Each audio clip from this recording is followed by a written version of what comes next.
एक बार हमारे संघ के एक महाराज वनवास में चले गए थे, प्रायश्चित मिला था, महाप्रायश्चित।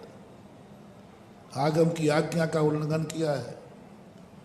फिर हम कहाँ रहे? इसलिए तय जनागारे, जिन्हें भगवान के आगार में जनालयों में रहो। ग्रामादिशु विशेषता, धर्मशाला हैं, संतशाला हैं, इनमें रखो।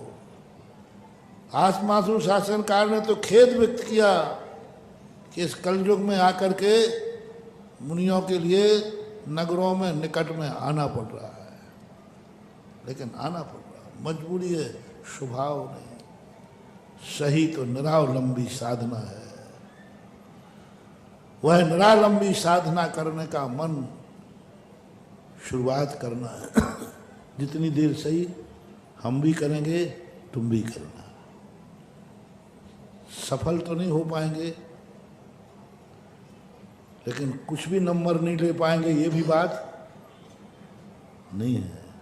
पास तो होंगे, डिस्टिंक्शन नहीं है। पास होने लायक तो रखना है। कम से कम आज से ये भावना तो भरना है कि मेरा जीवन निरावलंबी कैसे हो। आपको गृहस्थी में शुरू करना है निरावलंबी। हमें दूसरे का धन नहीं चाहिए, माँ बाप की संपत्ति नहीं चाहिए। निरावलंबी, निरावलंबी जिंदगी जीऊंगा। माँ बाप की संपत्ति तो लूंगा ही नहीं, और जरूरत पड़ेगी तो अपनी कमाई में से, बोल दो ना आगे, माँ बाप को और दूंगा। माँ बाप की लेना नहीं है। यदि माँ बाप ने कहीं दान बोल दिया, ये और बोल देना, माँ बाप, मम्मी पापा आपकी संपत्ति तो मैं दान में दूंगा, आप ही बोल दो। और ये भी वायदा करता हूं, यदि आपको कोई बड़ा दान देना हो, जितनी आपने जिंदगी में नहीं कमा पाई हो, तो आप बोल के आ जाना। बोलना आप, चुकाएगा मैं, बेटा चुकाऊंगा, आपके मुख से बोल दो। ये और छूट देना। माँ बाप की कमाई पर मेरा अधिकार नहीं है, लेकिन मेरी कमाई पर माँ बाप का अधिकार है। आज आप उल्टा बोल रहे, थोड़ा सीधा कर दो। आज के उल्टा है, बेटे की कमाई में बाप का हिस्सा हो। बोलो ना, थोड़ा शेयर करो। कोई जरूरी, लेकिन बाप की कमाई में।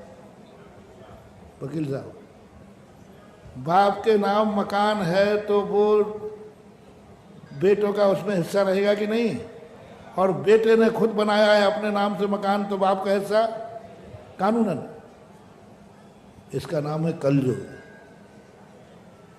बेटे की कमाई में बाप का हिस्सा जरूरी नहीं है, लेकिन बाप की कमाई में बेटे का हिस्सा होता है। यह है कलयुग की माया। चलो थोड़ी देर हम प्रयास कर रहे हैं, शायद ललितपुर ही सतयुगी बन जाए। अपन इस माया को पलटो कि बाप की कमाई में मेरा हिस्सा हो या नहीं हो, लेकिन मेरी कमाई में बाप का हिस्सा जरूर होगा। ये हो गया सतयुगी माया। बाप की कमाई में मेरा हिस्सा हो या ना हो, लेकिन मेरी कमाई में माँ बाप का हिस्सा देने का प्रयास करो। मैंने कमाया है, एक हिस्सा माँ बाप के खाते जाएगा। माँ बाप तो बहुत सारे मिल जाएंगे जो ये कहते हैं मेरा मैंने कमाया है, ये हिस्सा मेरे बेटे को जाएगा। लेकिन कितने बेटे होंगे जो ये कहेंगे कमाया मैंने है, लेकिन एक हिस्सा माँ बाप को जाएगा। क्योंकि अब माँ बाप कमाना बंद कर दिया। एक हिस्सा भगवान के खाते जाएगा। भगवान की संपत्ति पर मेरा हिस्सा हो या ना हो, लेकिन मेरी संपत्ति पर, बोल दो ना आगे थोड़ा, भगवान की संपत्ति पर मेरा हिस्सा हो या ना हो, लेकिन बताओ रे भक्तों, बोलो, भक्त की संपत्ति पर भगवान का हिस्सा जरूर करना। अब हमें और दे दे कछु, बोलो रे बोलो, गुरु की संपत्ति पर मेरा हिस्सा हो या ना हो।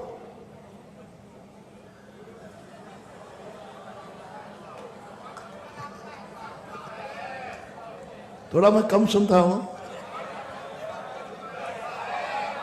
बहुत अच्छा लग रहा है। काश काश काश जैसा बोल रहे हो ऐसा सही में हो जाए। ओहो,